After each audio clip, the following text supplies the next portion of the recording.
So, I had just had my third child, my son, and my husband and I were really struggling financially, our relationship at that point, and unfortunately my husband got involved in drug use, and it was a really hard transition when I found out I was still in the hospital with my son after he had been born, and I moved into my sister-in-law's for about a month or two, and then came back home, and unfortunately my husband was still using, and I just had to make the decision that I felt like it felt like it wasn't a safe situation for myself and my kids. And my sister-in-law had actually heard about the shelter from her church, and I called Yvonne and she got us in within a couple weeks. So we were here for, I believe, about 6 months. We were here, maybe a little bit less. So yeah, that's how we ended up here. That must have been a very, very hard time with a newborn. Yeah. And thinking that you were with somebody you could completely trust. Right. And then to find out he's as human as the next person. Right. Very and hard. to see him struggling as well was really hard. It wasn't just about, oh, I'm struggling. It was hard to see him go through what he was going through, while also trying to be supportive and encouraging, but at the same time, dealing with that, the resentment that I had as well, and the struggle of feeling like I was a single mom and starting over again and not really knowing what my life was going to be at that point. How long had you been married at that point? Well, we've been together 12 years, I believe. We had been married at that point for, I believe, 3 years. So we were pretty deep into our relationship, and having 3 kiddos together. And I'll start from the beginning, because I had this idea of a shelter as almost like a jail. When you think of a shelter, you think of the jailhouse bunk beds, you think of you're in one big facility. You almost think of like a communal room, like a giant communal room where you're bunking with somebody else, and I was really nervous about that. I didn't know what it was going to be like. I didn't know what the women were going to be like here. I didn't know what the rules were going to be, and I remember walking in the doors here, very nervous, and Yvonne took me into the playroom. I did not know this is where we were going to be living. To be honest with you, I thought this was like the playhouse where the kids went and the chow hall where we ate.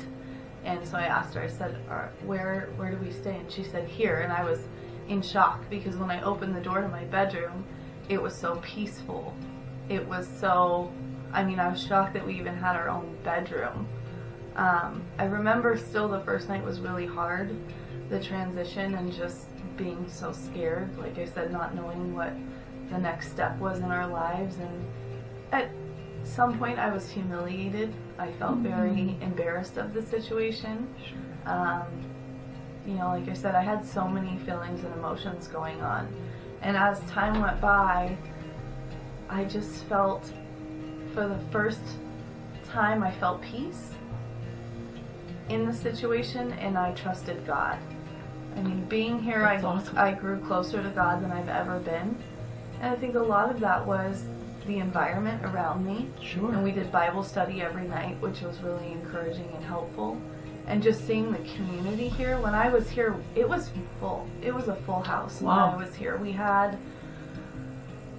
3 or 4 other moms. So there were kiddos everywhere. And so my kids constantly had someone to play with. And plus, being here, you have your downtime too, obviously. And so you have a lot of time to reflect on your situation and on your life, and spending time with God and learning to be present with my kids.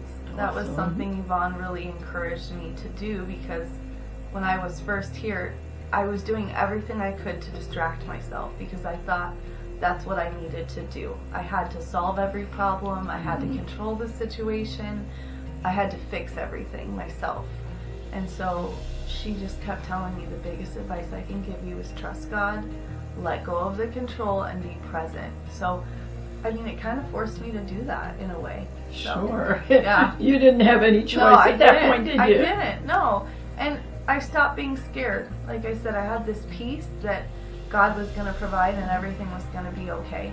And God really transitioned us out of, here and put us in another place. And I mean, eventually my husband and I reconciled, and now he's very involved with the kids. He's been sober for 2.5 years. Awesome. Best husband he could be, providing for our family as best as he can. And it's been an amazing transition and a big change in our lives. So, yeah. Wow. Like we talked about before, life has ups and downs. I still Absolutely. struggle. My husband and I still struggle with things. We still struggle financially, but we have a roof over our head. We're stable at some point. We've got food. My husband being sober has been amazing. To be honest with you, I didn't know if it was ever going to happen. And just seeing him transition into the person he is today, it's amazing. It's a miracle. And also seeing who I've transformed into. We went from the shelter to another program called Agape House, which was a program that puts you in housing. They get you a little apartment and they teach you life skills to transition into the real world. Awesome. So I went from the shelter to another organization, and they helped me get my home, a new house, an apartment. And once I was out of the program, which was in 6 months, I was out of the program. So in total, a year that I was in a shelter and a program, we were able to transition and be totally on our own. But I came out of it with so much gratitude, and just what an amazing experience it's been. And not only that, like, I gained a second family being here. I will never forget it, and I will never take it for granted, and I always want to be a part of this community. And it's just been so special to experience something like this.